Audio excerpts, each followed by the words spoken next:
नमस्कार दोस्तों, मैं हूं आपका दोस्त, आपका होस्ट आर के, और आप देख रहे हैं आर के ट्रेडिंग। तारीख है दोस्तों 12 जनवरी 2022 और यहाँ पे 13 जनवरी 2022 के लिए निफ्टी के फार्मा, मेटल, आईटी और साथ ही फाइनेंशियल स्टॉक के एनालिसिस लेकर आपके सामने हाजिर हूँ।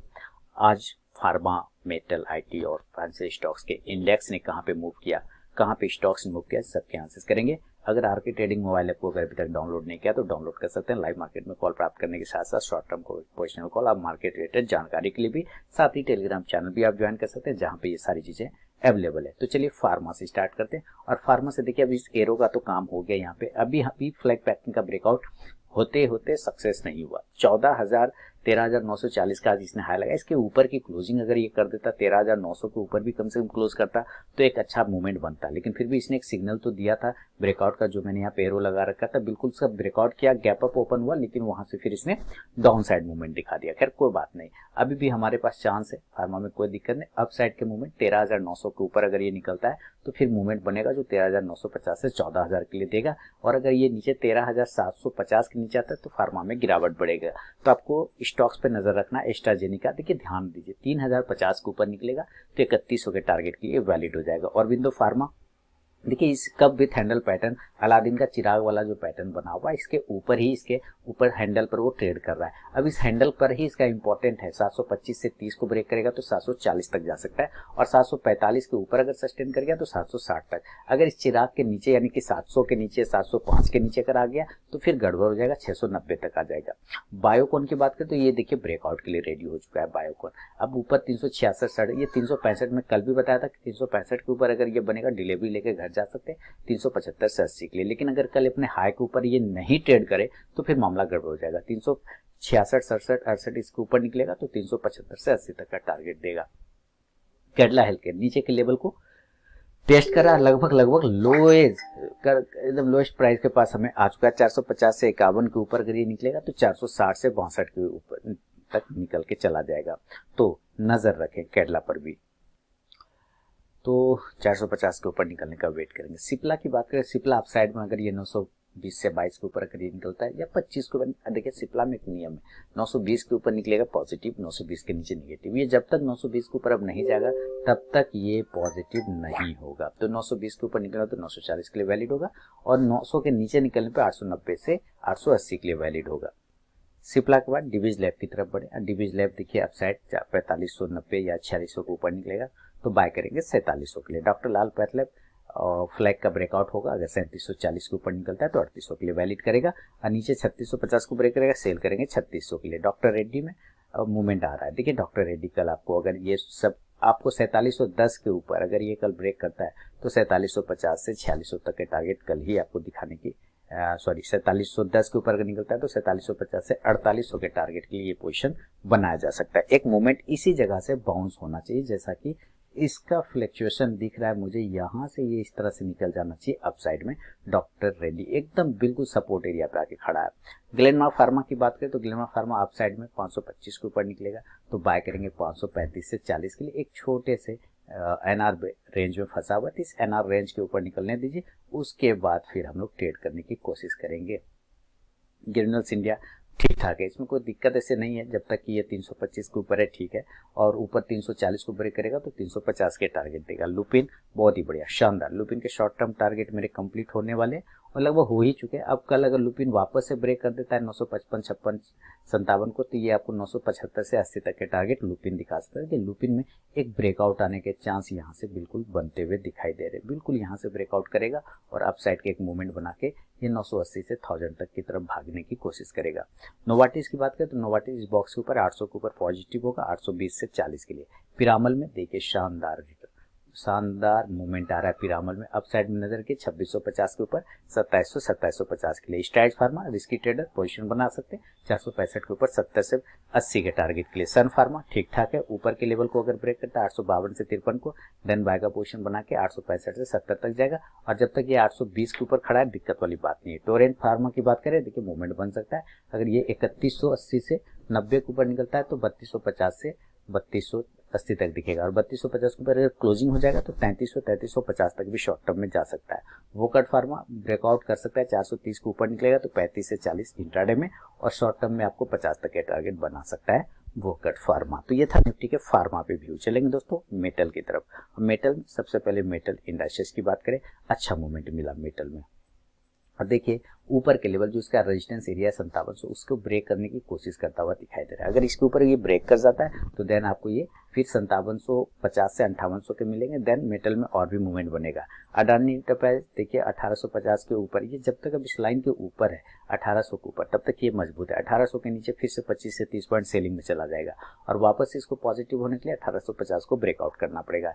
एपीएल अपोलो जैसे कि यहाँ से मैंने कहा कि बिल्कुल रिस्की ट्रेडर के, अब तो यहाँ से ये इसको बाउंस करके बिल्कुल इसी जगह से ऊपर निकलना है। ये बेस्ट बाय जोन बन रहा है, यहाँ पर जहाँ तक दिख रहा है बिल्कुल बेस्ट बाय जोन बन रहा है। यहाँ से ऊपर की साइड में जा सकता है।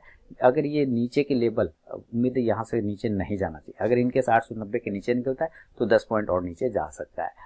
165 के ऊपर कोल इंडिया बढ़िया लगेगा, 165 के 170, क्योंकि नीचे के सारे टारगेट तो कंप्लीट हो गए।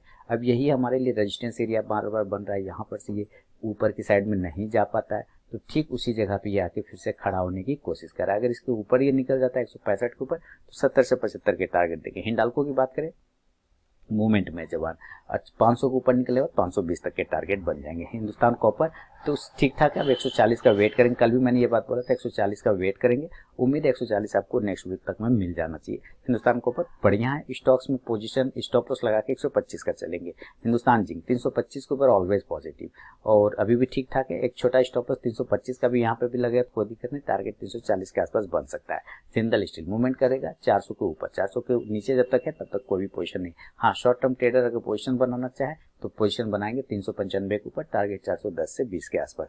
जेएसडब्ल्यू स्टील अपने हाई के ऊपर, अगर कल ये 660 के ऊपर निकलता है तो एक बार 665 से 70 तक का इंट्राडे टारगेट दिखाएगा। मोइल ऊपर की तरफ गैप फिल करने की कोशिश करेगा। तो अभी फिलहाल अगर आपने पोजीशन बनावा तो 166-65 का स्टॉप लॉस लगाइए, होल्ड करिए 180 के टारगेट के लिए।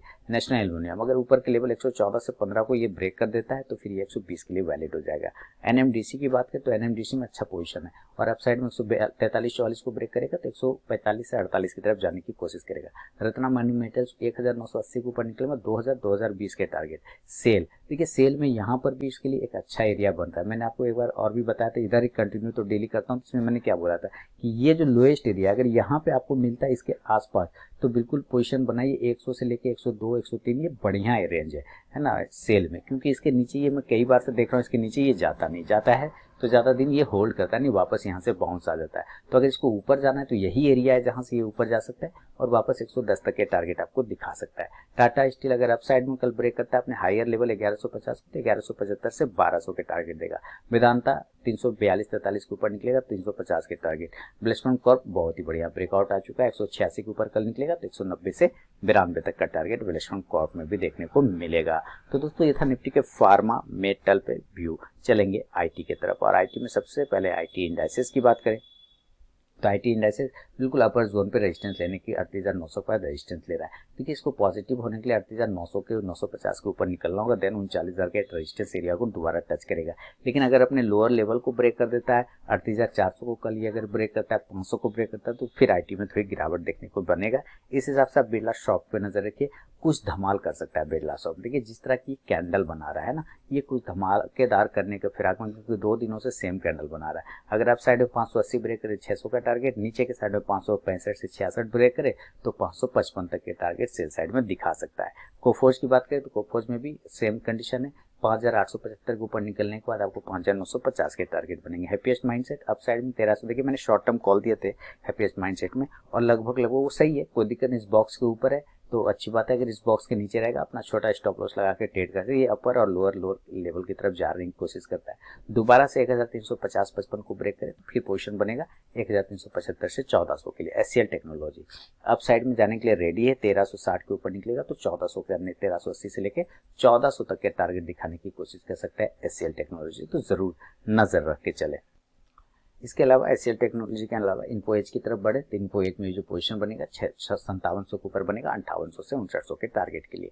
इन्फोसिस की बात करें, इन्फोसिस 1900 के ऊपर निकलने के बाद, सॉरी 1890 भी सही है, 1900 लेकिन फाइनल रेजिस्टेंस है, वो अगर ब्रेक कर जाएगा तो 2000 के टारगेट के लिए अपने आप को लेके जाएगा। जस्ट डायल मूवमेंट में है और फिर से अगर अब जस्ट डायल 885 को ब्रेक करता है तो एक बार 900 के टारगेट को डन करेगा। एल&टी इन्फोटेक नीचे के लेवल 7080 को ब्रेक करने के बाद कमजोर होगा और ऊपर का 7250 ब्रेक करता है तो 7500 तक के टारगेट दोबारा से दिखा सकता है।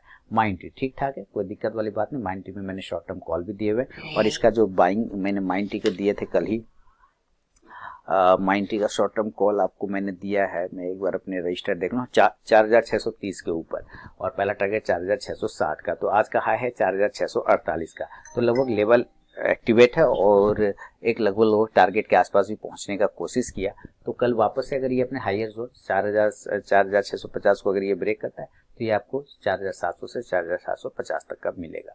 एम्फासिस में अगर देखें तो मोमेंट अपसाइड में अगर 3250 को ब्रेक करता है 3350। पेटीएम बहुत बढ़िया, नीचे आते जाओ बहादुर, 700-800 आ जाओ तो अच्छा बात है, अभी इसको एकदम नीचे आने दीजिए, बहुत हवा में उड़ रहा था। टीसीएस की बात कर ले, 3950 को ऊपर निकले तो 4000 का टारगेट, नीचे 3850 को या 40 को भी ब्रेक करे कमजोर जाएगा 3800 का टारगेट। टाटा इलेक्सी देखिए, इसमें मैंने आपको short term call Tata Elxsi का दिया था और इसका मैंने लेवल दिए थे टाटा इलेक्सी के 6050 के ऊपर बाय करने के लिए 6100 के टारगेट के लिए, और दूसरा टारगेट था 6150। ये दोनों ही टारगेट आपको डन हो गया, 2 टारगेट टाटा इलेक्सी के आज डन हो गए। तो उम्मीद है अब ये कहाँ मिलते हैं, तो मेरे मोबाइल एप्लीकेशन पे मिलता है शॉर्ट टर्म कॉल और टेलीग्राम चैनल पे आप ज्वाइन कर सकते हैं। तो चलिए मैं दिखाता हूँ आपको टाटा इलेक्सी का। देखिए मैंने कल के लिए भी यानी 13 तारीख के लिए भी बहुत सारे शॉर्ट टर्म कॉल डाल दिए हैं। इस लिंक पर अगर क्लिक करेंगे, टेलीग्राम चैनल है ये, इस लिंक पर क्लिक करेंगे तो आपको शॉर्ट टर्म कॉल पे लेके चला जाएगा। मोबाइल ऐप पे भी डाल दिया गया, वहाँ पे भी आपको मिल जाएगा। तो कल जो मैंने दिया था माइंड ट्री का ये इसका टाटा इलेक्सी का, वो मैं आपको दिखा देता हूँ। तो यहाँ पे देखेंगे आपको, देखिए यहाँ पे टारगेट, फर्स्ट टारगेट डन, इस तरह से आपको मिल जाएगा। और भी ऊपर आने के बाद आपको ये देखिए मिला है, यहाँ पे टाटा इलेक्सी के कॉल आपको यहाँ पे मिल गया, देखिए है ना। यहाँ कल रात ही दिया था 6050 के ऊपर बाय करने के लिए, 6000 का स्टॉप लॉस है, 6100 और 150। तो 2 टारगेट लगभग क्या बढ़िया से टाटा इलेक्सी का जो है सेकेंड टारगेट भी 2 टारगेट डन ना, ELXSI है ना, सेकेंड टारगेट डन हो चुका है। तो यहाँ पे लिख दिया सेकेंड टारगेट। तो ये बहुत सारे स्टॉक तो नज़र से निकल जाते हैं, वो ध्यान भी नहीं रहता कितना कॉल मैंने दिया है, क्योंकि अकेला नज़र रखना बहुत मुश्किल हो जाता है। खैर कोई दिक्कत नहीं। तो 2 टारगेट बन गए इसमें बहुत अच्छे खासे, और उम्मीद है आप लोगों ने अच्छा पोजीशन इसमें बनाया होगा, प्रॉफिट भी बनाया होगा। नेक्स्ट टारगेट 6200 का इसमें पेंडिंग है। टेक महिंद्रा की बात करें, टेक महिंद्रा में अगर ये 1770 के ऊपर निकलता है 1850 के टारगेट, 25 का पहला फिर 50 का। विप्रो कोई दिक्कत नहीं, 685 के नीचे आने पे कमजोर होगा, जब तक 700 के ऊपर अगर निकलेगा फिर पॉजिटिव हो जाएगा 710 से 720 के लिए। तो ये था निफ्टी के फार्मा, मेटल, आईटी और साथ ही फाइनेंशियल पे अपना व्यू। अब सॉरी, निफ्टी के फार्मा, मेटल, आईटी, फाइनेंशियल अभी हुआ नहीं, अब फाइनेंशियल होगा। और फाइनेंशियल में सबसे पहले बजाज फाइनेंस से स्टार्ट करें। तो बजाज फाइनेंस का आज का हाई देखते हैं 7860 के आसपास का इसने हाई लगा 70 का। मैंने कल भी आपको बोला था कि भाई 7800 के ऊपर निकलने के बाद आपको 7850 तक के टारगेट बनेंगे, वो तो बन गए। अब अभी कुछ नहीं करेंगे क्योंकि यहाँ पर एक है रेजिस्टेंस जोन, देखिए इस एरिया के ऊपर यानी 7900 के ऊपर भी पोजीशन बनेगा 8000 के लिए। बजाज फिनसर्व में भी सेम उसी कंडीशन से ये वाला एक रेजिस्टेंस एरिया है, अगर 18100 के ऊपर निकलता है तो फिर ये 18500 तक जाने की कोशिश करेगा। चोला फाइनेंस में अच्छा मूवमेंट आया, बहुत ही बढ़िया मूवमेंट आया चोला फाइनेंस में, और एक अच्छा यहाँ से देखिए इसने एक जोन ब्रेक किया, अप साइड में चला गया और 3.5% का मूवमेंट आज इसने दिया। अगर अप साइड में कल ये ब्रेक करता है 602 रुपए को, 602 से 3 को अगर ब्रेक करे तो 605 से 10 का इंट्राडे टारगेट देगा। इंडिया बुल जब तो इस बॉक्स के बाहर नहीं निकलता है इसका कुछ नहीं हो सकता। तो ये एक चीज तो कंटिन्यू ट्रेड करने से एक चीज समझ में इसमें आ गया कि इसको जब तक इस बॉक्स के बाहर नहीं निकलेगा इसमें कुछ भी नहीं होगा। 230 की क्लोजिंग चाहिए 235 से 40 के लिए। एलआईसी हाउसिंग फाइनेंस में मूवमेंट बना है, देखिए अपसाइड में एलआईसी हाउसिंग में 390 के ऊपर निकलेगा तो 400-410 के टारगेट। एल&टी फाइनेंस की बात करें तो अच्छा मूवमेंट है, 82 के ऊपर निकलेगा 83 से 84 के टारगेट। मन्नपुरम फाइनेंस 2% की तेजी थी, बाय ऑन डिप करके चलेंगे, लॉन्ग टर्म स्टॉक पोर्टफोलियो के लिए शामिल करके चल सकते हैं। एमएनएम फाइनेंस की 5% के लेवल को 5.5% का इसमें तेजी आया एमएनएम फाइनेंस में, ये जबरदस्त मूवमेंट आया है इसमें। और अभी देखते हैं तो इसमें क्या है, अब अगला रजिस्टेंस एरिया हमारा यहाँ पर है और वो एरिया देखिए 165 का आ गया, अब 166-67 के ऊपर सस्टेन करेगा, 170 से 72 के टारगेट एमएनएम फाइनेंस में बनेंगे। मुथूट फाइनेंस की बात करें तो 1550 के ऊपर निकले 1600 के टारगेट। एसआरटी यानी एसआर ट्रांसमिट ठीक ठाक है, 1250 के ऊपर निकले बाद 1280 से 1300 के नेक्स्ट टारगेट SRT में बन सकते हैं, यानी कि SR ट्रांसफिन में। तो दोस्तों ये था निफ्टी के फार्मा, मेटल, IT और साथ ही फाइनेंशियल पे अपना व्यू। पसंद आया तो जरूर फीडबैक दें, और आरके ट्रेडिंग मोबाइल को डाउनलोड नहीं किया तो डाउनलोड कर सकते हैं, साथ ही टेलीग्राम चैनल भी ज्वाइन कर सकते हैं। लाइव मार्केट में कॉल प्राप्त करने के साथ साथ शॉर्ट टर्म क्वेश्चन कॉल और मार्केट रिलेटेड जानकारी के लिए भी। तो मिलूंगा नेक्स्ट वीडियो में, तब तक के लिए बहुत बहुत धन्यवाद।